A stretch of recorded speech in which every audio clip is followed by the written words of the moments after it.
to our cutting edge park, or what I like to call our cutting edge park. Um, it's now the summer season of outdoor events and outdoor activities.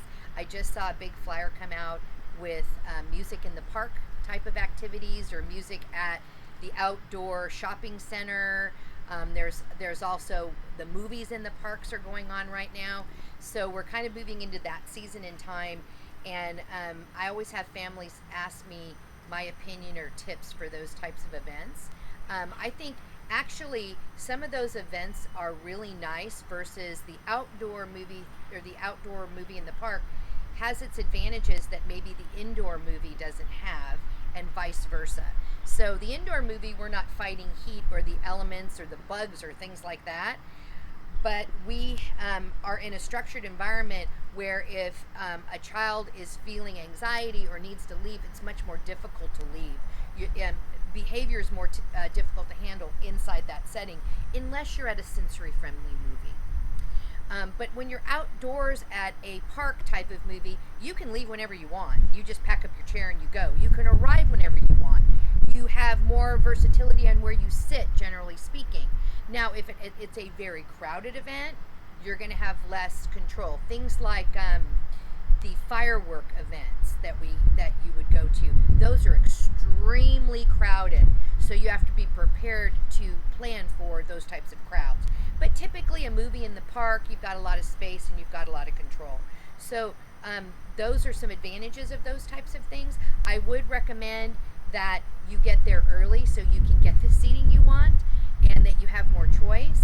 I would make sure your car is accessible and that you have a kind of an escape route, as we call it. If you have to pack up rapidly, I would bring things that are comforting.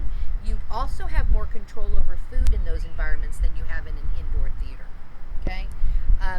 It's the same for some of the music in the park events. But remember, with the music in the park events, you may have multiple bands, so you don't know what type of music. You might have a theme, but you don't know particularly what's going to go on. So if there's auditory issues, you might want to bring headphones or something to make the child feel comfortable, because depending on where you sit, it can be extremely loud. Again, those types of things, you can bring your own food, or you can buy food at the restaurant venues that are there. But I think they make great family events. Typically, our families are blended in that we have kiddos that are typically developing in a family, and then we have kiddos that are struggling with challenges. And it's difficult for those siblings that don't get to go to a lot of things because of a sibling that might have challenges. Those are the types of activities that you can do as a family and take some control over that. But I always tell the parents to talk to the siblings, listen, if brother or sister has an issue, we may have to leave quickly.